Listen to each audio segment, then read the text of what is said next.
اگر کوئی گستاخی کرتا ہے تو ایف آئی آر کٹانے کے لیے اتنا لمبا گورنمنٹ نے پلان تیار کر دیا ہے، کون جائے گا اپنے بیوی بچوں کی روٹیاں چھوڑ کے؟ آپ اس میں آسانی پیدا کریں، یہ سارے مسائل کا حل ہو جائے گا۔ سب سے پہلے ایف آئی آر فوراً درج کی جائے، ملزم پولیس کی افاسی تحویل میں لے لیا جائے، یہ حل ہے۔ فوراً ایف آئی آر کٹے، ملزم پولیس کی تحویل میں آ جائے، لوگ کبھی قانون کو ہاتھ میں لیں گے نہیں۔ پھر مقدمات کا ٹرائل براہ راست فیڈرل شریعت کورٹ میں کیا جائے، اور تحقیق و تشفیش کے جو مقدمات ہیں وہ فوری ہوں۔ فیڈرل شریعت کورٹ میں دینی علم رکھنے والے اچھی شہرت والے ججز کی تعیناتی ہو، جن کے ساتھ علماء کی مشاورت بھی ہو، اور فیڈرل شریعت کورٹ کے تحت جب فوراً اس کا فیصلہ ہوگا اور ملزم پولیس کی تحویل میں ہوگا، نہ کوئی کسی تک پہنچ سکے گا اور لوگوں کو اس کا حق بھی ملے گا، پاکستان میں امن بھی قائم رہے گا، اور لوگ کبھی کسی کے بارے میں غلط بات کر ہی نہیں سکیں گے۔ وگرنہ پرویز مشرف نے خود کہا تھا کہ آج لوگ اہانت کی آڑ لے کر مغربی ممالک میں جانے کے مواقع ڈھونڈتے ہیں۔ یہ کس نے کہا تھا؟ ایک ذمہ دار شخص ہے، پر پرویز مشرف کا تاریخ میں اٹھا کے دیکھ لو، یہ ریکارڈ موجود ہے۔ اس نے کہا جس نے آج امریکہ کا ویزا لینا ہو تو کہاں ملتا ہے؟ وہ کہتے ہیں جو نبی کی گستاخی کرو اینج باہر جاؤ گے پروٹوکول نہ۔ یہ تو تمہارے ایک ذمہ دار بندے نے کہا ہے۔ اس کا مطلب ہے کہ یہاں راہیں اور بھی لوگ پیدا کر رہے ہیں، تو آپ کو چاہیے کہ آپ اس کام کو کریں۔ اگر فیڈرل شریعت کورٹ کو آپ مضبوط بنیادوں کے ساتھ قائم کریں، فوراً ایف آئی آر کٹے اور ملزم پولیس کی واسی تحویل میں آ جائے، تو کسی کی جرت نہیں ہوگی، وہ فوراً ایف آئی آر کٹا کے اپنا کام پورا کرے گا، ملزم پولیس کی تحویل میں ہوگا۔ فیڈرل شریعت کورٹ علماء اور ججز کی نگرانی میں جس وقت اس کا فیصلہ قرآن و سنت کے مطابق آئے گا،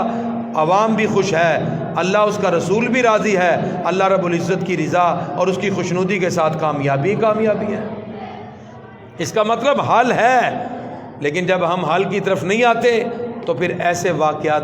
جو ہیں وہ عوام کے سامنے ہوتے ہیں۔ گرامی حضرات، آج جس تیزی کے ساتھ اسلام کو بدنام کرنے کے لیے بہت سے لوگ میدان عمل میں ہیں، کفار و منافقین کی سازشیں بھی تیزی کے ساتھ پھیل رہی ہیں، اور لوگوں کے دلوں میں یہ بات پیدا کی جا رہی ہے کہ کسی نہ کسی طرح تمام مذاہب کے ٹھیک ہونے کی بات کریں، حالانکہ ایسا نہیں۔ معاشی قانون کی ہم بات کرتے ہیں، غیر مسلموں کو ان کے حقوق دینے کی ہم بات کرتے ہیں۔ کون کہتا ہے کہ ہم غیر مسلموں کو حقوق نہیں دیتے؟ ان کے مذہبی، ان کے معاشی، ان کے معاشرتی، ان کے سارے حقوق اسلام دیتا ہے، لیکن یاد رکھیے اسلام یہ بھی اجازت نہیں دیتا کہ کسی طور پر وہ ہمارے آقا کی عزت و ناموس پہ ہاتھ ڈالیں، اور اگر کوئی حقیقت میں ایسا کرے گا اس کے لیے گورنمنٹ کو چاہیے اپنے اداروں کو مضبوط کریں، اور اس کے ساتھ ساتھ کسی کو بھی ایسی راہ نہ ملے جس کی وجہ سے وہ غلط راہ کی طرف جائے، اس راہوں کو بند کرنے کے لیے عوام کا تعاون بھی ضروری ہے، عوام کی تربیت بھی ضروری ہے، اور اپنے اداروں کو مضبوط کرنے کی بھی ضرورت ہے۔ آج کی پوری گفتگو کا مقصد یہ تھا، اور آج کی گفتگو کا پہلا نقطہ یہ ثابت ہوا، دنیا میں واحد ایک دین ہے جو ساری دنیا کے مذاہب کو امن کا درس دیتا ہے، اور وہ دین اسلام ہے۔ واحد ایک دین اسلام ہے جو یہ کہتا ہے کہ آپ کسی کے حقوق میں دست درازی نہ کریں۔ واحد دین اسلام ہے جس نے اپنی ریاست اور معاشرے میں بسنے والے